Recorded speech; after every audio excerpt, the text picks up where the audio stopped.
I want to tell you a little bit about these two beautiful, beautiful souls that have joined us today. Uh, I am very blessed to call them family. I have a remarkable extended family, and one of those remarkable women that have helped form me is Christine Polich, which was Anita and Maya's mother. So I grew up, going to my aunt's house, and it was, anyway, I'm going to get emotional, but it was their family that sponsored our family to come from Poland to Canada. And so I want to introduce you, Maja. Can you tell us a little bit more about yourself so that... Yeah. Hi, everyone. It's so fun to be here with you again. I guess I met some of you before Advent started, and it looked a little different, but similar setup. My name's Maja Nezic. I've been married for 5 years to Edward, and we have one little son. His name is Anton, and he's 3.5. Thankfully, I farmed him out today to my sister-in-law. So I'm so grateful I got to dress up. I got to do my makeup, which, I haven't done in a while. So it's really fun. I have a background in art and teaching, as well as church ministry. So that combination of expertise, let's say, makes it sort of a natural thing for me to catechize through beauty, through making things, through, I don't know, just incarnating beauty and truth in my home. So I'm so glad to be able to share this with you today. I'm not sure what else whatever. You can Google me if you want more. Yeah. And I also wanted to introduce you to Anita, her sister, who also has, dozens and dozens and dozens of remarkable gifts. Can you tell us a little bit about yourself, Anita? Yes, thank you, Dorothy, for that lovely introduction. Great to be back here. I was on Midday Moms actually at the beginning of the pandemic, so I've enjoyed this forum before, and I guess, like Dorothy said, I'm Maya's sister for starters. That's why I'm here. I'm married to my husband Michael. We're coming up to 20 years actually this July. We have 7 children. Our oldest is just about 19, and she's in her first year at McMaster studying nursing. And our youngest is 4, Dominic, who will start school in the fall for the first time. So every age and stage in between 4 and 19. So it's pretty crazy. So at any moment, somebody could come barreling into this room, but I did kind of barricade the door and threw food at them and put a show on. So we'll see. But I have a background in theology myself. So I studied at the Franciscan University of Steubenville, and I did my degree in theology with a concentration in religious education. So like Maja, I also have a background in teaching. But because we come from the same line, we have the same desire to, like Maja said, bring beauty into the home. And in particular, in the gift of hospitality is something that I like to speak on and share with my friends as well, that we're all called to sort of open our homes and our hearts to other people and kind of what that can look like. So I will just put a plug in because I know you've had the Modern Lady podcast ladies on here a few times. So Lindsay and Michelle are the Modern Ladies from the Modern Lady podcast. And one of their earlier episodes in their first season, I was on there giving an interview about this same topic, about hospitality, decor, not specifically about Easter. So if anyone's interested in learning more about that in terms of our background, feel free to check that out. But it's great to be here, and thanks for having us back. Yeah, it's and oh my gosh, look at Lindsay's there. Hi, Lindsay. Yeah, no, we love Lindsay and Michelle. Very excited to have them. We hope to have them back for sure. Those are some legitimate, awesome Catholic ladies. So it's great that you've had them on. I'm glad that you're getting to know them. Yeah, people are saying, like, Dorothy, can you tell me about indulgences? And I said, no, but I'll plug into my network. I'm sure there's someone that can. Absolutely.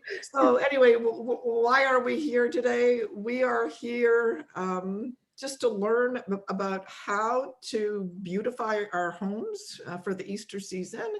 and how that might affect our family and our family life. So take it away, Maja.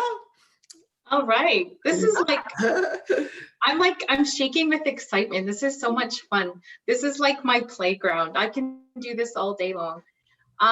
So I want to just, this is a little announcement at the very start of my presentation. No glue guns will be used in this presentation.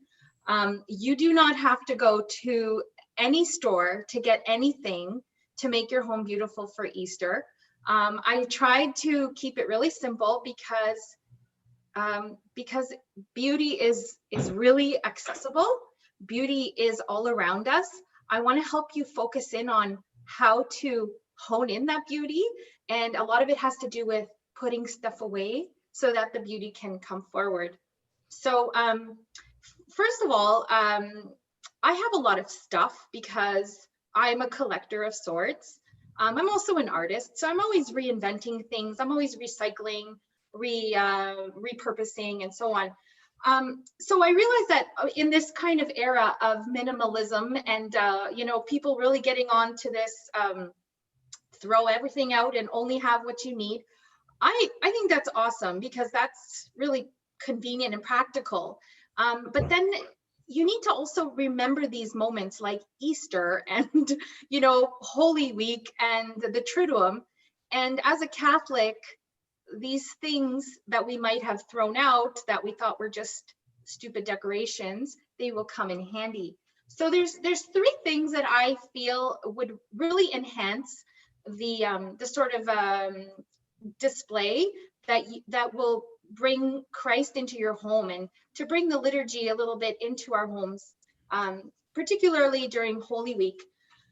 I'm not going to really talk too much about activities you can do with children, separate thing, as well as Pinterest has kind of exhausted all of that stuff, you know, the toddler, the crafts, the Advent, the Easter garden, and so on. You know, if you want, anyway, maybe we'll do that next year, Dorothy. We'll start a little earlier and we'll do something for Lent with little kids. But anyhow, yeah, so there's three things I think you really need to collect or to have, not to collect over time. I just mean to keep looking for and to have that in your Easter decoration box. So yeah, I do think you need to have that. I mean, it's part of our life as Catholics. We go through seasons, right? Liturgical seasons. So one of those things is to have a fair size image of Christ in his agony. The Eastern tradition, they call it the Christ the Bridegroom. And this is actually an icon I printed off the internet, and it's public domain. I did this last year. I have the link if you would like.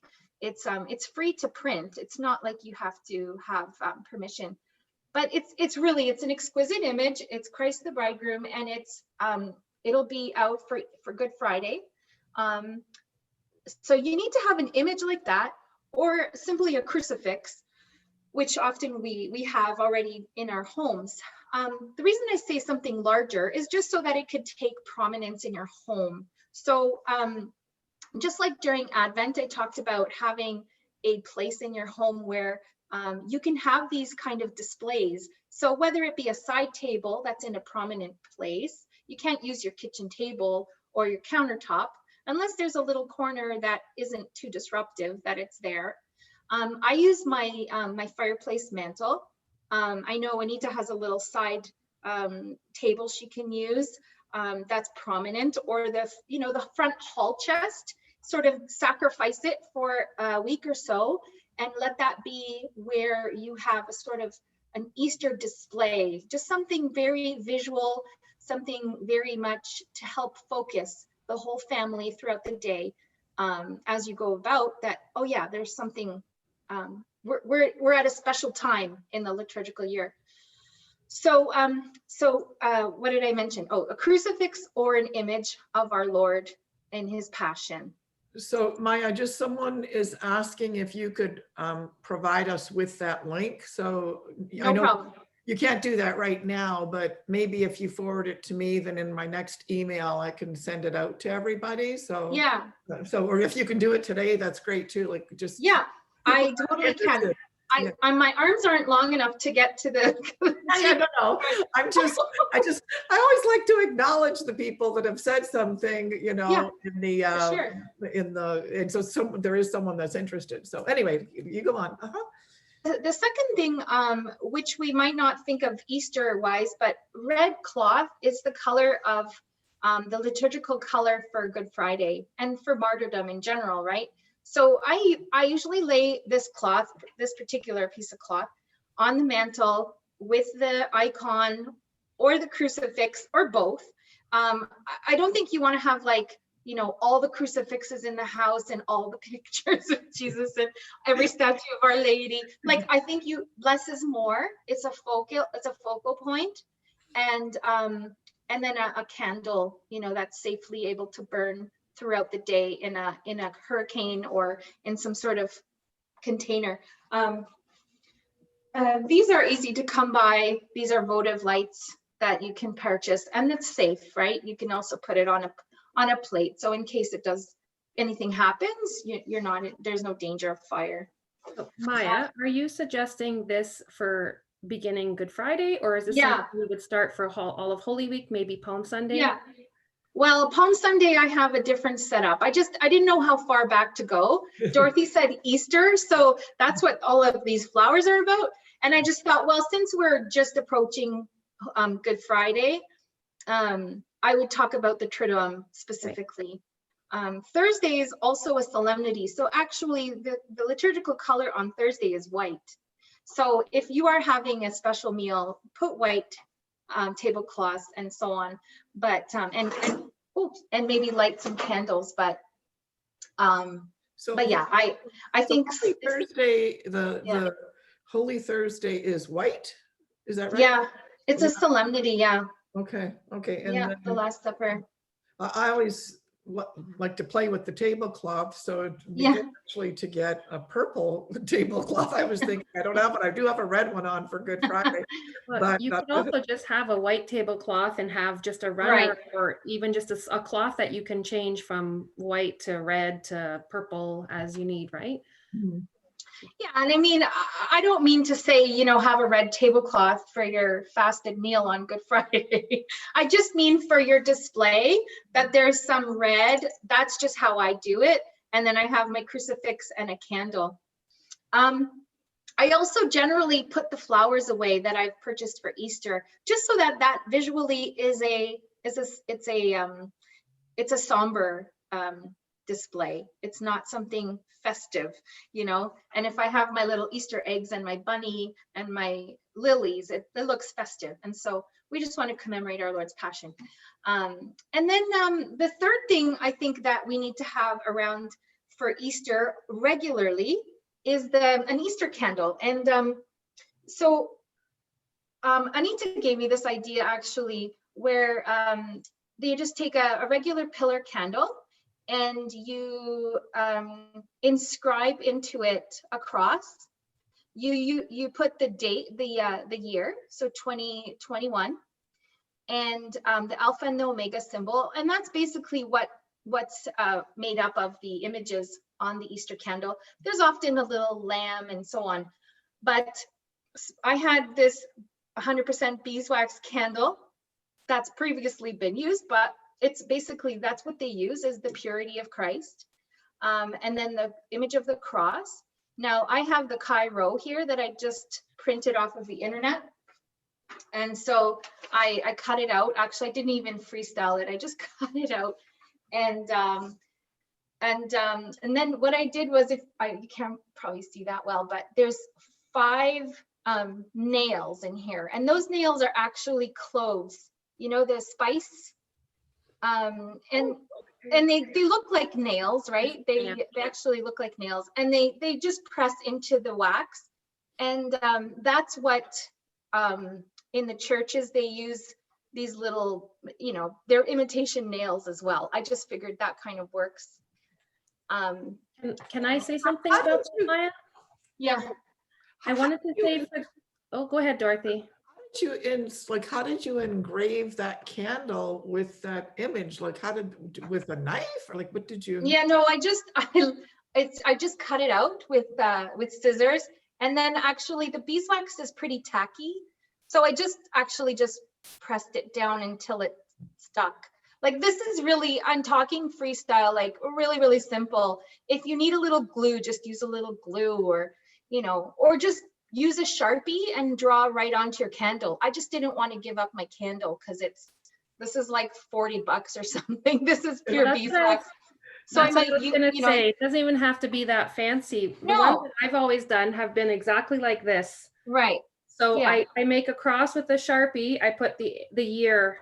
I do make it more straight when it's on my candle, but I just scribbled this out to show you that I'm not as frozen up here because I just never thought of that. But Sharpie works like a charm too. I'm not sure who can hear who, but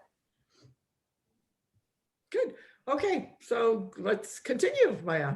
All right. I don't know what just happened. We were frozen. I engraved the year just with some scissors. So I just engraved the wax. Yeah. Anyways, there's a million ways you can do it. I'm just giving you, I think this is beautiful. And this is a pillar candle holder that I have. If you don't have one, you know what else makes a really good stand? Because this doesn't look very significant here. But if you have any vases like this, even something that's a little taller, cylindrical, you turn it upside down and you have an instant stand.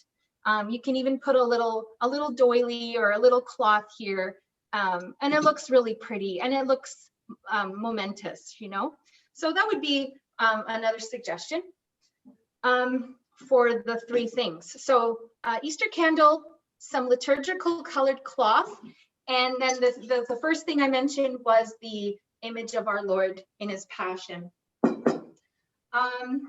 So that's kind of what I think you need to have in your box of Easter tricks. Would you add anything else, Anita, in terms of like must-haves? Like I didn't mention any Easter bunnies or eggs, by the way. So those things are cute, but when we're talking Easter, yeah, that's where I go. I think if you don't have an image, then a crucifix also suffices. But we have a very large, really large painting that I found at Madonna House in the clearance, and it comes out every Good Friday, and it's our Lord hanging on the cross. And for Good Friday, that's when the kids come down, that's what they see. We actually veil the TV and we put the cross in front of it so that the kids realize this is a different day. We don't just, watch Netflix when we wake up. And I don't know if I'm jumping ahead here, Maja, but on Easter, on Holy Saturday, when they wake up, that same image is veiled. I have like some translucent tablecloths or whatever, and I'll put it over top of the image so you can still see the image of Jesus on the cross, but he's now veiled. And we have a candle burning, and actually the scriptures opened to the crucifixion of Jesus. So similar idea, we have all the same things going, but we don't light our Easter candle until Easter, obviously. But having that image and then sort of walking the kids through the Passion, like you said, and then on Holy Saturday, just that veil, he's still there, but where it's not quite Easter. That seems to be a very powerful thing for our kids anyway, just to see. Yeah, one of the things you mentioned about using like multi-purposing things. So I'm not saying don't go to the fabric store and get a bunch of fabric. Maybe you have a red scarf, or maybe you have like, something that like a red blanket. And I just mean to have that splash of color just to make that connection. Yeah, I have fabric because of who I am, but you don't need to go buy fabric. You just use what you have. And also with regards to the candle, use what you have, keep it simple, but try to incorporate those three things. The second thing I want to talk about decorating for Easter is to think about the resurrection. It's about elevating. It's about elevating the ordinary. So don't just get your Easter basket of what are these called? Easter lilies, and leave it like this on the on your table, I want you to think about resurrecting the ordinary grocery store Easter lily. So we will get there. But the first thing you need to have is a clean slate in the house. So I'm going to ask you all to mobilize your troops and get the house cleaned. I think Anita's in the middle of that. Her kids all have lists of chores to do. The other aspect of that is de-winterize your house. Take away those fur blankets, put away those, last the last symbol Christmas things, anything red or gold and shimmery, and maybe just like put a cute little pink pillow on your chair just to brighten up the room. One of the other things I think winter does is it makes the house a little musty. If you have stinky, musty carpets, at the front door or somewhere in the mudroom, maybe replace them if you can do that, or just refresh them. Baking soda, vacuum, clean out those spaces that have been just unkept over winter, and try to refresh them. Vinegar and water does amazing things for sanitizing. And then if you wanted to use some essential oils just to bring a lovelier scent. One of the memories I have about being at home was my mom would like open all the windows, and it would be sometimes freezing in the house, right? Because it's not terribly warm just yet. But she would just kind of like clear out all the air in the house. And there would be something just crispy and delicious about this cold, fresh. That's got to be somehow a Polish French thing, because my mother used to do that all the time too, and I'd be like, and vinegar and so much vinegar. Waiting my second to come in and say that exact same thing. I'm like, open the windows. That's how you get the must out. It just blows everything right through, right? Yeah, it's something about the air in the house. So just think about that in terms of cleaning too, deodorizing, replacing old musty mats. And then again, just like at Advent, clean your windows inside and out, your light fixtures, remove the dust, and make anything that reflects light sparkle. That's really a special way to celebrate, because I don't do that every month. When I that like 2 or 3 times a year, just because it takes a little more effort. But anyhow, you do what you can. I'm not telling people that in order to be a good Catholic mom, you have to deodorize your house. It does help. I'm just saying that it elevates, it helps you feel and recognize that we've cleaned up our souls. Hopefully we've done the necessary housekeeping inside of us. And then we want to reflect that around us as well.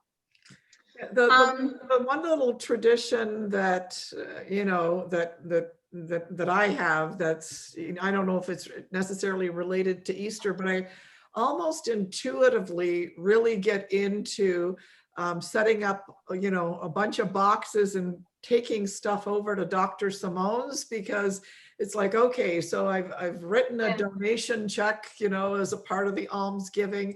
But, are there any things that could be actually just giving away and blessing someone else? And so that trip to Dr. Simone's has become a part of Holy Week for me as well. Yeah.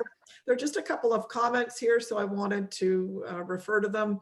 Amy Quinless says, when are you two going to make your own YouTube channel or podcast? So Anita and Maja, I think I've been doing my best to encourage them to do exactly that. I'm like, write me a blog post. Come on, Midday Moms. Come on, you guys have so many gifts. We have to share them.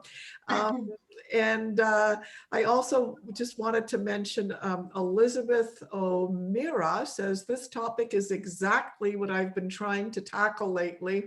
Elevate the ordinary. I love being a laid back person, but too much so. I thank you for sharing your knowledge. And, the other thing too, I wanted to reach out to the moms here. I know that For many, many, many years, I was on the, corporate track, and I was blessed in many ways, traveling internationally, delivering corporate seminars. And I guess something happened to me as a part of that. I always say part of me became a bit masculine, and having children, of course, changed that. But then, like, if you're working full time and you're just struggling to get macaroni and cheese on the table because you've been working all day and you've just picked up your child maybe from daycare or this or that, and then like all of this can seem a little bit overwhelming. And one of the things that I often say is that being a mom and being a homemaker, it takes time, right? And that was one thing I struggled with when I had my first, couple of children, and my only children, as it turned out. But I was like, okay, if I'm going to iron a tablecloth, and if I'm going to have a nice baptism party and not outsource it like I ended up doing, I can't keep up the same crazy schedule in the corporate world. And so, my heart goes out to you that maybe you've got, one foot in the side hustle, and then, and some of you might not be blessed with a husband that can take care of anything, so everything. So, we want to look at little things that we can do, like Anita and, Maja are blessed to, be at home. But I want to hear about your silverware. I want to hear about your silverware. I'm looking at the time going, I prepared way too much. But these I have two really, like, everything I do is a hack. Everything. Ask Anita. I fake it. I fake it all the time. And it's just, it doesn't have to be complicated. Don't make it like, anyway, just listen to me. I'll give you some good ideas. Okay. So the second thing is white, crisp linens. We talked about crispy air inside the house, but white, crisp linens, there's nothing that says hallelujah, more than that. So this is a piece of, it's a little tablecloth. And so I spot cleaned it because there was a little stain on there. And I had to soak it to do that. So I just filled the sink, spot treat it, let it soak with the treatment, and I just use whatever detergent I'm using, and then I washed it in the washing machine on hot water, white linens. And then instead of putting it in the dryer, you don't put linens in the dryer. That's how you have, that's like an invitation for ironing. I just I don't believe in ironing. No, we don't. We don't believe in ironing. I don't even have an ironing board. It's but all about the hacks. I laid this over the banister. If you don't have a banister, lay it on the table when no one's around. If you don't have a table that's available, lay it on somebody's bed, lay it on your own bed. Just let it air dry and flat. This is perfectly flat. There's no creases. It's ready for Easter. And now I'm not going to fold it up. I'm going to lay it somewhere flat again until I'm ready to put it down. Or I'll just roll it up and just gently put it aside until Sunday when I start putting the Easter stuff out. Okay, so I'm going to roll her up and she's going to go over here. And just a note, when you put it on your bed or your banister, some people are thinking, why, how do you do that? You just put a dry towel down. I always have big, huge dry towels, and Mom used to do that too on the kitchen table even, just to protect the wood, right? Or the bed. And it'll dry perfectly, like as if it were starched. It dries perfectly. So that's one hack for linens. If you have like cloth napkins and that, you might need to pass those with a quick iron. You can get one of the kids to do it, or just do it. It'll take you half an hour, and it's a beautiful thing. Just, sometimes you got to do it. And do it when you're doing the guys' shirts, right? If you got a few couple shirts to iron, that's when I take out my ironing. The second thing is my silverware. Yeah, thank you for noticing. Isn't it pretty? Yeah. I try to keep it polished because it's really easy. I need to get some hot water. So give me a second here. I wanted to just say hello to Christy. I'll never forget Christy. Her husband sent her to our first Dynamic Women of Faith conference. Oh, yeah. in a limousine. He sent her in a limousine. So Christy says, I've become such a cross. I have borne such a cross towards the end of Lent. Watching inspiration through Maja is enlivening my anticipation of Easter. And then another mom, Trisha here, says, working full-time and homemaking is hard. Yes, it is. It is. So my heart goes out to you, and I pray for those women, because, oh, trust, it's just like two different channels, right? These ideas are encouraging and inspiring. And hi, Sandra. She's saying that she had COVID and she survived it. So thanks for signing on. CP says, I'm blessed to be a stay-at-home mom, but too, I have a lot of respect and admiration for working mamas and homemakers. Love for all mamas out there. And I beg you, each of you, when you're praying the rosary, to pray 1 decade for moms. Like, I really think we need to be prayerfully supporting ourselves. And like, one of the reasons I love these things is that so we can meet one another, right? We can meet other Catholic moms that love their faith, that take it seriously. Because now our culture is so crazy. Anyway, Dorothy, be quiet. Anyway, thank you. My mom was a working mom. She was a teacher our whole life. That's not, it came with some sorrow on our, in terms of our need for her. She wasn't always available emotionally. But I mean, she was home when we were home, summers and evenings and weekends and that kind of thing. But she made it, she was talented. So I can't usually. I used to look forward to every Boxing Day, because there would always be a phone call. Do you want to come and sing Christmas carols? And it's like, yeah, yeah, I remember that. Many memories. Here's another hack. It's also like, if you have one little piece of silverware that, like a teapot, or I saw Trisha was on here. This is how you're gonna clean the teapot Anita and I gave you for your wedding. You fill up a basin or your sink with hot water. You place some aluminum foil in the basin before or after the water, doesn't matter. Basically just line it. And then you add salt. I'm gonna say, like, I had no idea. I thought you had to buy Silvo. yeah. So you see this disgusting, like, this is from Christmas. It doesn't take long. And then I cleaned these guys last night and they look perfect. So you just, so you have a container, you line it with aluminum foil, you add hot water, and then you add salt. So let's say about a half a cup to 3/4 of a cup for a sink full of water, and you fill it right to the top. And I'm going to just show you this for effect, but I'm going to leave this guy in here for I don't know, a minute or two, and then I'll show you. The tarnish just kind of gets removed. You don't want to soak it in there overnight, because you might remove the silver as well as the tarnish. But you'll also smell a slight chemical reaction. It's not noxious, like you're not gonna pass out from it. You can do this outside if you're sensitive, but it doesn't last. Like, just keep the window open, it's no big deal. But anyway, having a little bit of silverware that's really clean and bright, it makes your Easter morning tea just so much more beautiful. Like, look at that. This took me no time. I didn't do any scrubbing. Once you lift it out, you just dry it off. Well, you can wash it with soap and water to get any residual tarnish. And yeah, this would have been my one of my mom's silver platter, actually that one as well.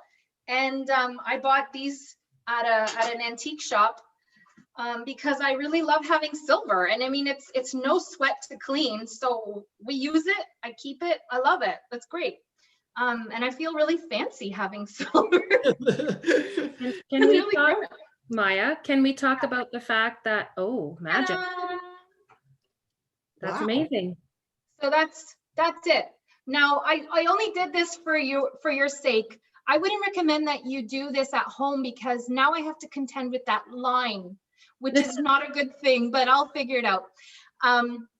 But you can also, if you don't have aluminum foil or salt, which is pretty unlikely, but you can use lemon and baking soda as well. And it will also, it's just, you need elbow grease with those two things.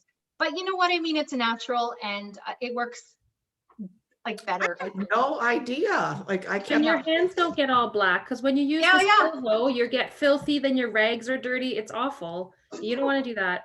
But so what no excuses for not using your silverware. And we're going to use. What I want to say is use it, because that's the big thing. A lot of people have gorgeous things that they got for wedding or their shower, and then literally put it on the shelf and then never use it. And it looks like it looks bad when it's tarnished, right? So yeah, it doesn't look very appealing. So, so you could clean your, like, because I have like knives and forks. Yes. Flatware, so you can do that with that as well. Just stick them right down. That's what my mom did every time we used it, because it just gets a tarnish as soon as it's oxidized, right? As soon as it hits the air, it starts oxidizing. So I mean, that's just the nature of the material, the element. So yeah, just clean it up and dry it up, and then when you store it, you can put it in a dark bag or in a cupboard that's dark, and it'll just oxidize more slowly, so it might last a little longer. I put mine on display usually on my shelving during Easter because it's special, and or we just use it or whatever. But yeah, so on top of the silverware, I say use your china and your crystal. Just go for it. Every meal during the Easter octave is we go all out because I have it, so why not use it? And it makes it beautiful and special. My husband really likes that too, because he grew up in a house where the china cabinet is actually still never used. Like they're saving it for a special occasion, which we're not entirely sure what that's going to be, but we're still waiting. and here we have, we have beautiful things, and we use them when we have beautiful occasions to celebrate. So now, just before you continue, Maja, because I want to hear about all these beautiful flowers. That's one memory I have of your grandmother's house was those what are they called again? Those ball flowers, the blue ones. Hydrangea, it's right here. Hydrangea. I knew there was a name. Hydrangeas, yeah. But before you talk about them, Anita, can you just say a little bit about, I guess just the importance of creating a beautiful home and how it acts as a bit of a magnet for kids to hang around the home and stay the home. Because like one thing when I used to, I guess train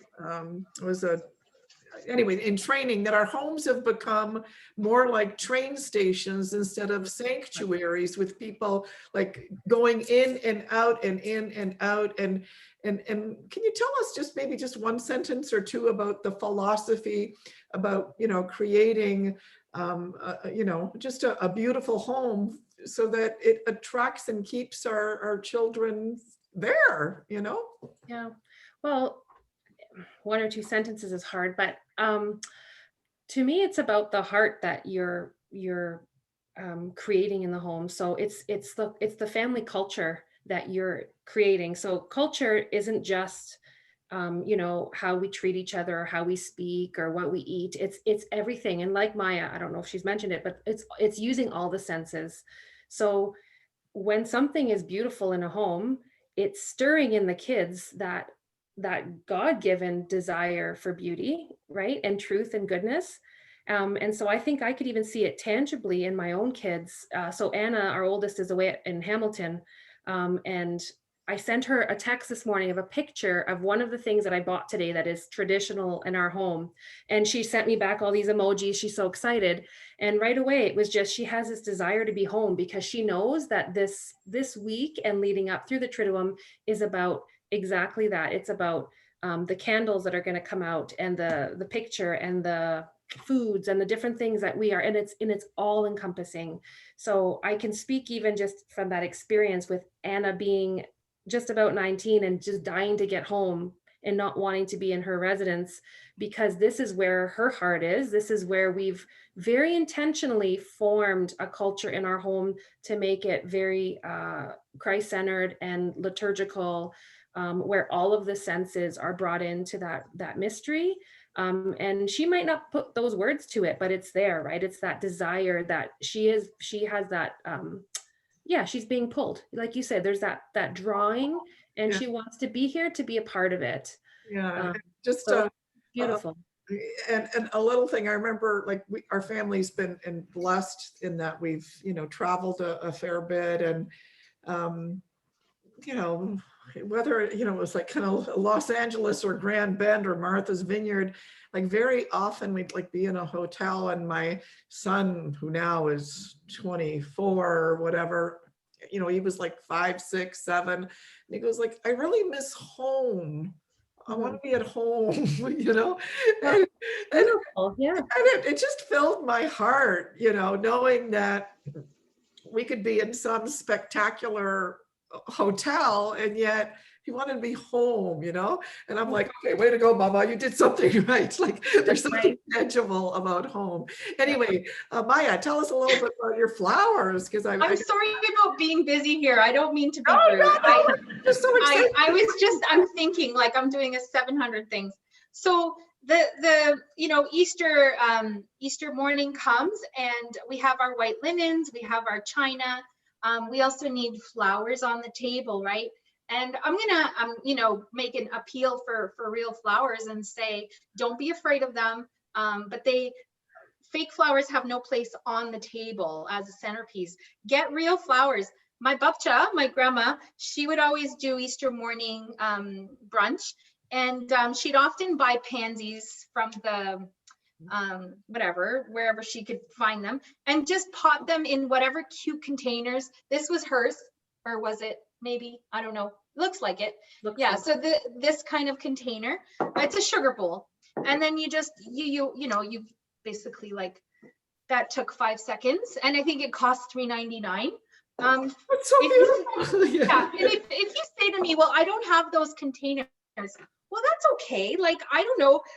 Look around your house and see what, maybe you have like a really a beautiful bowl, a soup bowl that's just plain white porcelain.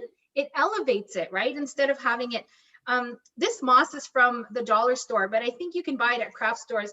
And then you can use that to kind of cover up any ugly bits.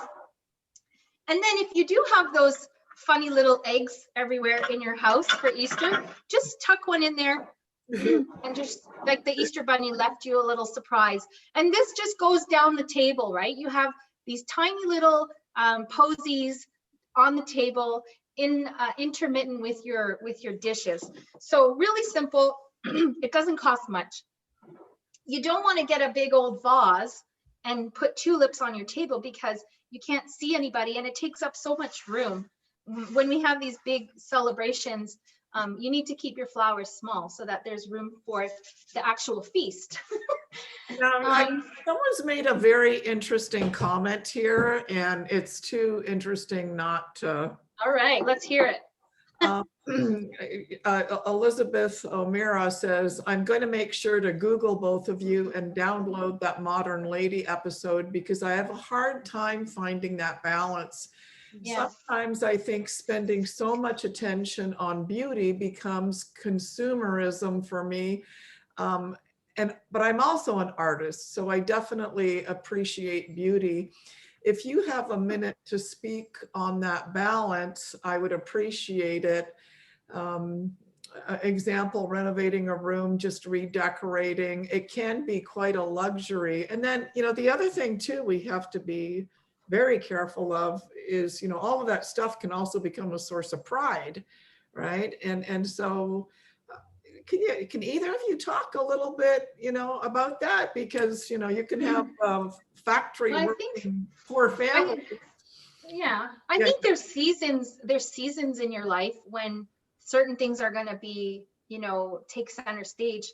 The Healys just went through like a whole first floor renovation, and it took up their whole life for whatever it was, 8-9 months. But that's over, and now there's more of a balance. So I think if you're constantly doing something new and other and well, maybe you're shafting your other priorities. But I mean, consumerism, like, I feel like I go against consumerism because I use what I have. And especially if you're an artist, my dear soul sister, you see it around you. Go into the backyard, find like a piece of moss growing on a rock, bring it inside, put it on a pretty dish. Here, you know, find your, and put a little egg in here. Like, you know what I mean? Like happy Easter. I don't know. And then too, you know, like this is a powerful question, because I kind of sometimes think, well, yeah, like, you know, unfortunately, like, you know, so many women now, okay, you know, they think nothing about buying a $450 purse or $200 shoes, but then they might feel guilty buying a plant. And I'm like, okay, the plant blesses everybody in the home, you know, like I'm not against whatever, but I think that a lot of these little elements in our home are actually edifying, you know, family life. Absolutely. So, and like Anita said, the kids notice it. The kids, they might not be able to verbalize it, just like our husbands. I mean, mine in particular, he might not be able to verbalize, you know, like, babe, wow, those linens are so crisp and beautiful, and silverware is shining like your eyes. You know, it's like, he's not going to say that, but man, he loves it. He loves it. And he's a lowly engineer. Like, I mean, he's crunching numbers all day, and then he sees with his eyes a beautiful table, and he's so grateful. You know, his heart is also lifted up to heaven. And that's the idea. That's the whole reason that God gave us beauty, was to enjoy it. You know, you go outside and your eyes are like drowning with beauty, the sun, the green of the new grass, you know, like I have a cutest little bunny in the backyard. He's adorable. Like, I can just stare at him and go like, you're a wonder, little bunny, you know? Yeah, no. So anyway, so keep on telling us about your flowers, and because like, yeah, I know time is ticking. Oh my gosh. Okay. So, centerpieces, keep them low, keep them cheap and cheerful.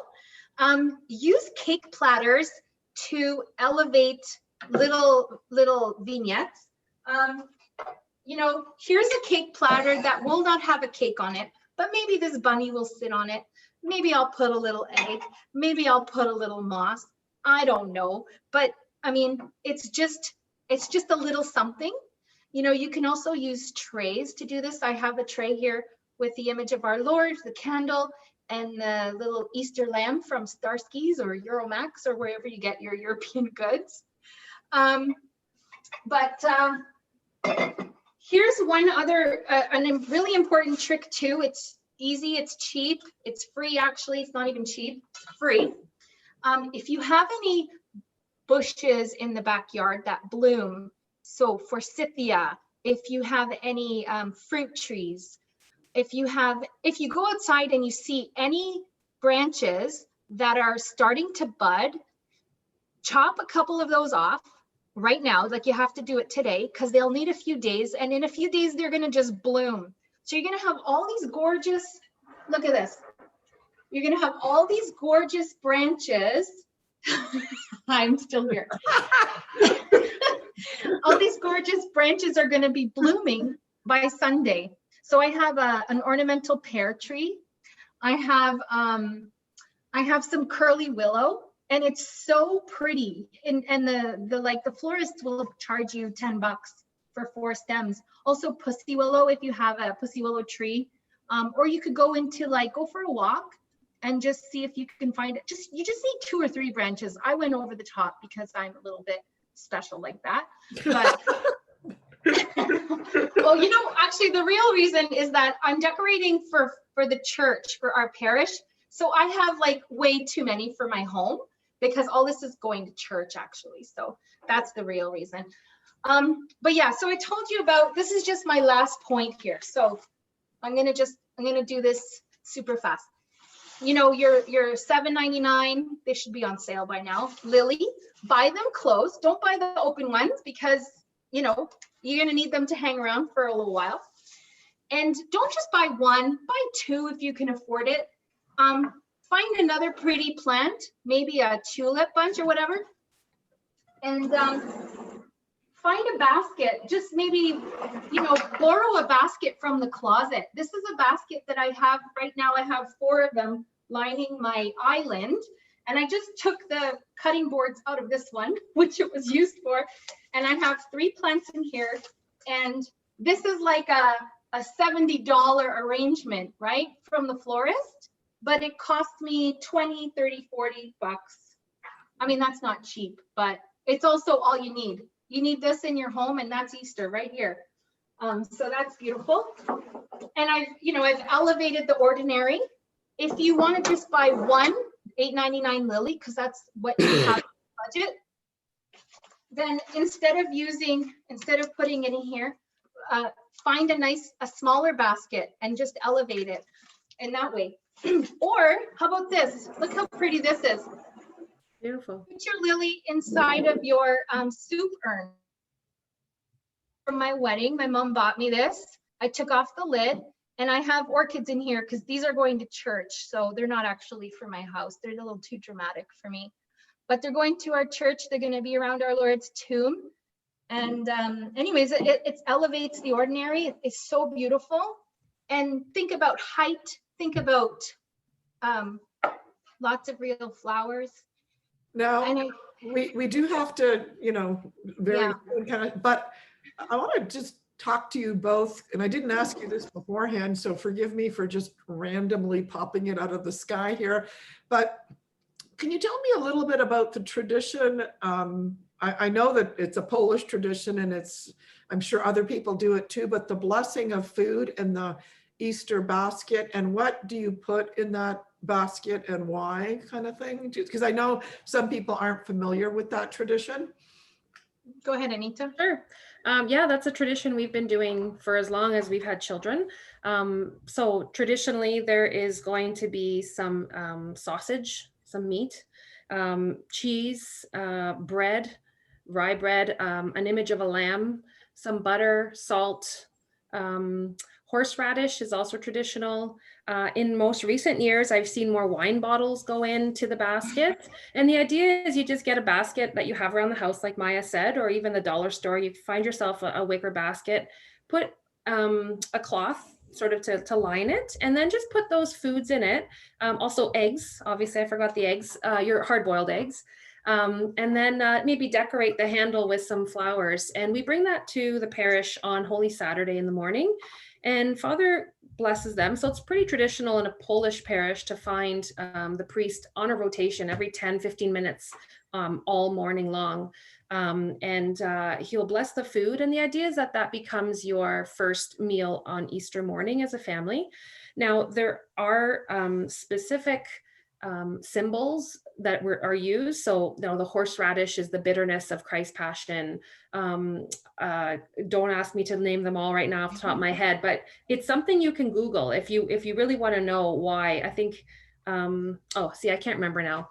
It's just got me confused. But anyhow, those items are listed online for sure, and what they all mean and why you put them in your basket. But it is a beautiful tradition. It's not something my Canadian husband grew up with, and it's one of his favorite traditions in our family. So you don't have to be Polish to participate. And I am starting to see in parishes that are not Polish where the priests have begun this tradition as well. So it is a beautiful way to kind of get families centered around the mysteries and the symbolism behind each of those foods. And then again, to eat those foods together on Easter morning together. And it's just little bits of everything. So there's not massive quantities. But if you go to a Polish parish, you'll notice that they do put a lot of effort into making it beautiful. So they'll be, like Maja said, elevating the basket, putting a ribbon, maybe putting one of those pussy willows that you have that's been blooming, and sticking that in the basket as well. So yeah. And it's, this has got nothing to do with the home, but I always remember whenever we go to St. Stanislaus to bless the basket, I'm like, okay, I got to get Monica a new Easter dress, right? I have to get Michael a new little suit and tie. And so just, again, elevating, and I go a little crazy too when I think of people always wearing running shoes, so that on Easter that it's not always running shoes, right? That we could go and get just like a black polished shoes for the boys. I wanted to just refer, Lindsay's made a beautiful comment here, which is, so true. I'm learning here the importance of giving lovely gifts to women. You've mentioned wedding gifts a few times, and I know most of us give money, but now you're inspiring me to remember to gift lovely china in trays in addition to some money. I love how you used your soup. Is it tureen? I'm never sure. Yeah, I think so. Yeah. Yeah. So, and also, Sandra, you've made quite a few comments here. Thank you for joining us. I know that you used to belong to the mothers group at in Mississauga, and Cameron's mother's group. I can't remember. Rush my brain. Sorry, I'll remember. But thank you, Sandra, for joining us. And I know too that when my mom passed away, that because she had beautiful things, I was blessed with them, and I didn't have to buy them, right? So I guess embracing beauty from one generation to another actually is the opposite of materialism in a way, right? Because we have these beautiful Well, it's things. also more, sorry to interrupt, it's also more accessible than it was to our moms. I mean, the dishes that my grandma had were very expensive and very, very delicate, and same with my mom. But now that we have HomeSense and we have so much more accessibility to these beautiful things without having to break the bank. So not being afraid to go and buying, like Maja said, just a few really key pieces that are going to be beautiful, and not feeling like you're being wasteful in doing that, because it is something that you can then give your children. And I have small little things like that around the house where the kids are really excited. When are you going to pull out that dish? When are you going to do this? And they remember, and it becomes a part of their experience of celebration. And Dorothy, you mentioned the clothing, elevating our kids' clothes in our own. That's not a small detail. We're not talking about going and buying the newest Michael Kors, fancy whatever suit that'll cost you $300. It's picking out the most beautiful thing you have in your closet, washing it and wearing that for Easter. And that goes for all the kids. So it doesn't mean you have to spend a fortune to look good. But all of that fits into our kids' experience of Easter. They know that we're going to be pulling out our best clothing. We're going to be curling our hair. We're going to be really grooming ourselves to celebrate the feast. And that is a really big part of also for us as sacramental beings, as body and soul. We're not just celebrating with our souls and our spirits. We celebrate with our bodies too. So how we look, how we present ourselves, the things that we have around us, those are all tactile. That's what sacramental is. Well, it's also mirroring your inside. It's right? Mirroring your insides and your relationships and your love. And it's meant to be, it's a sacramental, right? It's like it's like holy water or a cross. And I think the two are not at odds with each other, because we're body and soul, and because our God made us to be that way. Everything that we have is composite, has to be together. So using beautiful things to enhance our experience of truth, beauty, and goodness, that's what he wants us to do. So not to feel at odds with that, not to feel at odds with spending or the consumerism, that whole idea. But I think it's the intention behind, why are we buying it? What are we trying to achieve? We're trying to achieve beauty in our homes and in our families. Yeah, and sort of to make God tangible to ourselves and to others. And just in closing, I reach out to the women that, some women have to actually work to support their families and their husbands, or the stay-at-home dad. I've heard just so many different remarkable stories, and I just beg you each to remember, and I know it's a blinding glimpse of the obvious, but just to remember that all of this, it takes time, right? Living sacramentally, living deliberately, living out our vocation as mother and wife, it takes time. It takes time to drive to Dr. Simone's and drop the stuff off. It takes time to polish the silverware. And that might mean less time on social media. It might mean less time on Netflix. It might mean less time in frivolous relationships.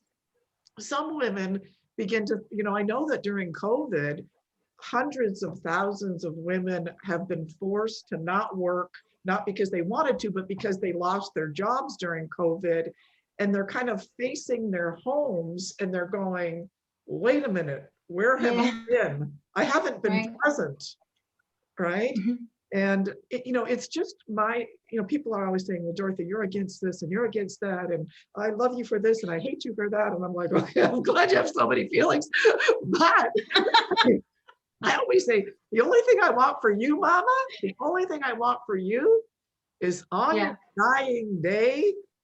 Yes. Are you happy that you lived the way that you lived and that you spent the time the way that you did? Amen. Yeah. Are you trying to join your will with God's will? Anyway, I pontificate too much, sorry. But so any closing thoughts, Anita? Any closing thoughts, Maya? Anita? I had one when you were talking and it went away. So I'll let Maya go first and see if it comes back. Go ahead, Maya. Yeah, I think, like there's all sorts of, especially if you have kids and stuff, I guess the focus is on the chocolate. It's just like Christmas and Christmas and Santa and presents and stuff. But when you make the liturgical thing the center in your home, and you have baby Jesus in the manger instead of Santa Claus on your mantle, and in this case you have the suffering servant here, or you have Christ crucified on Good Friday, and on Saturday you don't have any noise in the house, no TV, no music, you're living that liturgical reality. That's all part of celebrating. That costs no money. And then once the music is turned up and the hallelujahs are sung on Sunday, and you're using all your beautiful dishes, I mean, that is evangelizing your family, right? That's so beautiful that they're getting everything. This is a feast. This is like teaching them how to feast in a culture where we feast all the time. We're giving them this little mini triduum of dying and resurrecting. My son is 3 and he knows about like Jesus waking up from the dead. And he knows that he asked me, how did Jesus do that, Mama? I said, because he's God and he has power. And he knows about power because he likes superheroes. So, I mean, to him in his little brain, he's so excited, that Jesus is going to wake up from the dead. And he can't wait to see what that looks like on Sundays. I got to show him, That's awesome. No, Yeah. That's another thing, passing down the faith, takes time. But this is all about that. That's what I'm trying to say. This is all part. I'm not just doing this to be Martha Stewart in the Catholic realm. I'm doing this because this is evangelizing. This is beautiful. This is Christ incarnated in my home. And yeah. Can I? It came back to me. And the word that I think has been my word for a while now is the word intentionality. And Dorothy, you mentioned it kind of in your closing there, is just, it takes time to produce this. And I think, I'm busy too. I have 7 kids. I don't work outside of the home, but I'm homeschooling my kids right now. So I'm running ragged most days just with busyness. But these are the things that are more important. This is more important. I had a pedicure gift certificate for my birthday from last September. I kept thinking, I should get it done in time for spring, for Easter. You know what? It's not part of my priority right now, as much as I would love a pedicure, don't get me wrong. I'm choosing that it's more important for me to go get the things that I need, my flowers. I did that this morning. It was my flowers. It was my sausages for the basket. It's prioritizing your life so that your life doesn't make your priorities, if that makes sense. I don't know. You have to choose what it is you're trying to produce in your home, what kind of family culture you're producing. And choosing what you want it to look like. And the ideas that Maya set forth today, as she said, they're simple in the sense that they don't have to cost. It's a matter of accessible. They're accessible, but you have to want that, because it does require some planning. It requires some thought. Like you said, the pansies, $3.99, but you do have to go get them. And if you wait until Friday, stores are closed Friday, I can't do that. So that intentionality goes along with just us as mothers. What kind of children do we want? What kind of behavior do I like? What kind of decor do I like? All of that, as moms, we know is geared towards the the goodness and the holiness and the rearing of good children. So if you see it in that context, then all of a sudden the whole thing is elevated, right? And it brings us joy and it brings us purpose. And I don't care if my toes aren't, pedicured for Easter, because my kids are joyful and excited that mommy brought the flowers home today, but I'm not putting them out yet. They're going to go hide until Saturday when I will start to, embellish the home. So that brings my heart much more joy to know that there's that's happening in our home, right? That the kids are joining in the excitement and the anticipation of Easter as well. And just a little, a little plug for my own mom. My father was a factory worker. And so, by the world's standards, we were poor. But when I lived at home growing up, I never felt poor because my mom brought so much dignity to the home, and, we had a beautiful chandelier in the dining room. We had beautifully ironed tablecloths in the dining room. She made it her life's mission that there'd be, order in the home. And okay, she didn't have, French flair, but we had a silver teapot and we had porcelain and we had French antique furniture and we had a beautiful teapot from Poland that was a wedding gift to her that I still have, right? And so it kind of drives me crazy a little bit sometimes when people say, oh, I'm poor and I can't afford that. And I keep on thinking, well, how did my mom do it? Right. And so no, she didn't, anyway. And so I do think that whatever your state in life is, whatever your income is, there's still an opportunity to elevate and create a dignified home. I remember going to other neighbors' houses and everything kind of being in a shamble and this and that. And I was always so proud to bring people, to my mom's house to see the chandelier and to see the antique fireplace. I'm like, come to my house, It was just, or Christmas Eve, like it just felt like, oh my gosh, I felt like I was at a papal residence because of the way my mother treated it, right? So any closing thoughts, Anita, before we say goodbye to everyone? No, do that. Did we already do all the closing thoughts? So many closing thoughts. We can go on and on forever. Maybe we'll have to start that podcast so we can just talk and talk. Yeah, and talk it out. Tune in when they want. Yeah, no, for sure. Anyway, so I'm sorry. I love these sessions so much. I have a hard time ending them. But wanted to say goodbye to everyone. And again, I'm so glad we had this time together just to have a laugh and pray a prayer. Seems we just get started, and before you know it, comes a time we have to say so long. Whoa, not a great singer, but yeah, so love you all. Thank you, Anita. The other thing too, I'm going to encourage you.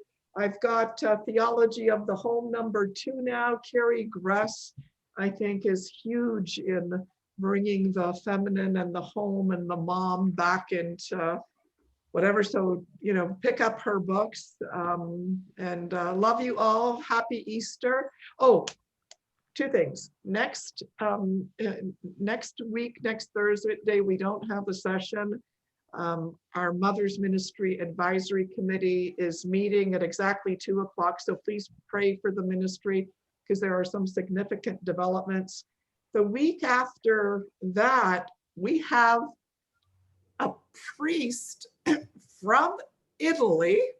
Wow. Going to be on Midday Moms from Don Bosco's mother house in Turin, Italy. And he's going to be giving a reflection on Mama Margaret, who was buried in the mother house of the Salesian movement that he'll be speaking from. So he's going to be talking about how St. Don Bosco would have never been a saint had his Mama Margaret not been the woman that she is. And they're both buried in the mother house. So I'm like, it's a miracle. Cool. I'm going to be That's fun. interviewing a priest from Italy on Midday Moms. And that's on April the 15th. So mark it on your calendars. Please email us, send us ideas, send us speakers, write a testimonial. You know, we love hearing from you. And if there's anything else, I've said too much already. Anyway. Bye. Bye, everybody. Bye. Thanks for coming. Thank you. Thanks for coming. Thank you. Bye-bye.